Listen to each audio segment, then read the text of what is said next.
Ladies and gentlemen, it's that time again. Another UFC pay-per-view is on. Around the corner, it's on in a matter of hours now. And today we're going to be breaking down the main event of that pay-per-view. UFC 298, Volkanovski versus Ilia Topuria. Now, you know what? When this fight was initially announced, I was like, okay, Topuria is 6-0 in the UFC. Who else are they going to give the title shot to? I was quite excited about being Topuria. However, I did not think he was going to bring much to the table trash talk-wise. I know he's a little angry individual. He's a little man. He's a little short guy. They always have a bit of spite about them. But he's been taking a very confident approach in the build-up, folks. He's been making it interesting. He's been saying to Volk, he's going to make it look easy. Going to run through him in one round. Going to show him levels. It's going to be the easiest fight of his career. And, guys, I'm going to give you my prediction today. Volkanovski is coming off a knockout loss. Everyone's saying this. Everyone says Volkanovski's boxing is what lets him down. He's a wee bit chinny. He does take a shot sometimes, and he's been dropped a few times in his career. I've rewatched Topuria's last 3 fights. I've rewatched Volkanovski's last 3 fights at featherweight. No one has given Volkanovski significant problems at featherweight. He's managed to deal with people, right? But if you have a wee look at his last few opponents, Yair Rodriguez, Max Holloway, Brian Ortega. Taller guys. I get Ortega's maybe 5'8", 5'9". Don't have that boxing style. Max Holloway does as well, but he's taller. He's not as powerful. He's easier to fight in the pocket, which Volkanovski did successfully. I think Volkanovski will get it done. Okay. Topuria has a very good chance though. He's very good at that crisp pullback right hand. In the pocket, he's got a lovely, snappy, close overhand right. More of a left hook, but he kind of whips it over like an overhand, but from a hook sort of range. But I think Volkanovski is one of the best in the world at adapting on the fly. He lost his first 2 rounds against Max Holloway. He comes back, implements some grappling, does more of a dirty boxing style, taking a shot to give a shot. He can do that. Brian Ortega, he was dominating Ortega, but he got caught in a few close submissions. He's shown he had that heart to escape the submissions. Topuria against Bryce Mitchell, he was getting taken down briefly by Mitchell. Mitchell didn't have the strength though, or the drive or the power to keep him and hold him down, which I know Volkanovski will. Volkanovski was pounding Makhachev from the top. He dropped Islam Makhachev. Do you know what I mean? There's that type of. These things we have to look at. And yes, Volkanovski was heavier at the time, but Makhachev was a much bigger man in there than Volkanovski, regardless of what people want to say. Volkanovski's stature is not of a lightweight. I don't think Topuria is going to have enough tools to deal with what Volkanovski has. Now, he definitely has the tools to offensively deal with Volkanovski, but defensively, I don't think Topuria will have the tools. Just from what I've seen, his last fight against Emmett was a phenomenal performance. He did look a bit sloppy at some moments. However, I'm not going to discredit him for that. It was a phenomenal performance. But Josh Emmett is a Volkanovski that can't adapt on the fly. He's a bit more of a one-trick pony. He doesn't have as many tools. He's not been in there. He's not been tested as much. Volkanovski's been the champion at featherweight for 1,600 days almost.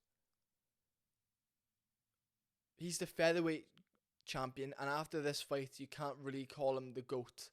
You can't not call him the GOAT if he goes out there and deals with Topuria. I think Volkanovski's going to be relying a lot on calf kicks from the outside.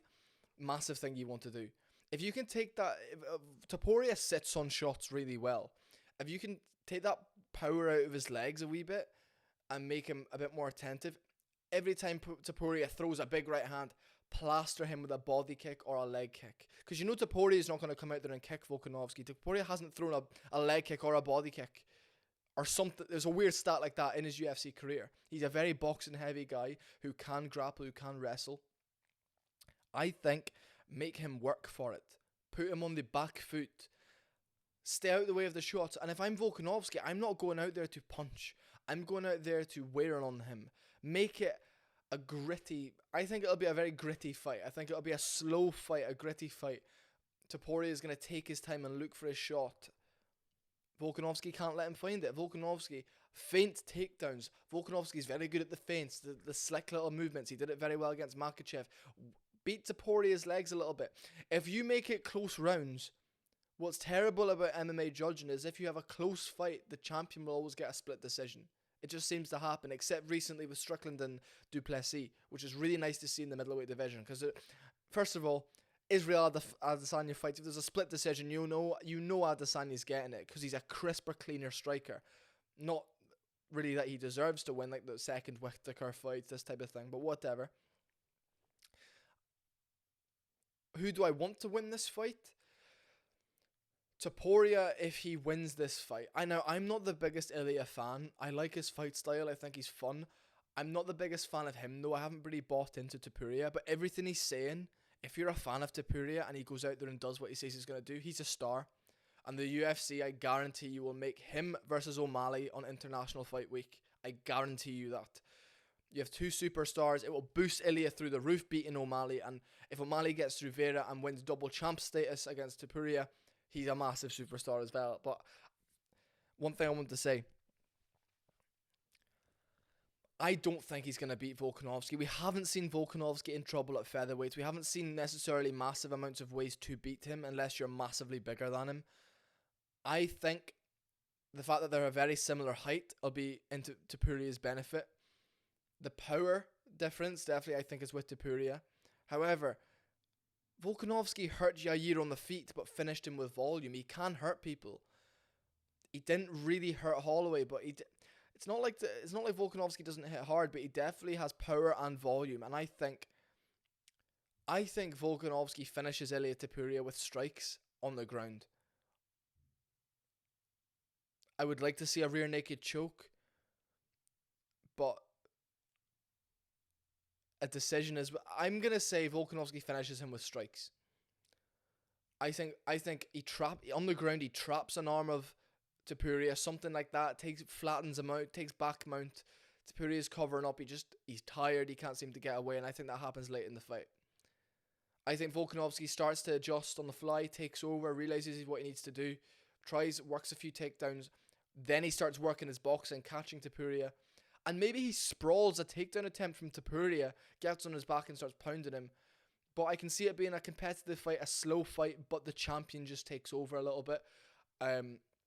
Just from what I've seen, especially Topuria's fight with Bryce Mitchell, he did everything he should. He did very well. It was a phenomenal performance. But I think Volkanovski is going to show him levels. There's a lot of talk. Is Volkanovski too old?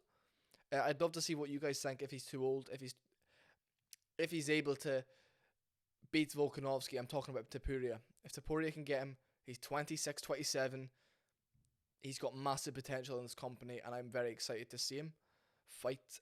And he's got a massive following from Georgia and Spain, which is massive as well. These smaller countries all get behind their athletes. Fair play to Ilia Topuria. He's a scary little guy. He's a scary motherfucker. I cannot wait to see him get in there. I'm excited for this fight. I'm very interested to see what happens. Anyway, have a good evening, folks. Give me your thoughts on what you think. I've got Volkanovski beating him by ground and pound. After wearing on him a little bit, making it a bit more of a tactical mixed martial arts bout, which is what Volkanovski does very well. He adjusts on the fly. Subscribe, folks. Like, comment, and I will see you all in the next video. And give me your thoughts, please, on this fight. I'm very much looking forward to it myself. I think Volkanovski destroys him. But let's talk about how Ilia can win. Ilia can catch him and hurt him. And it can be like the Josh Emmett performance. He just drops him in rounds, and he takes a bit like Marlon Vera versus Rob Font.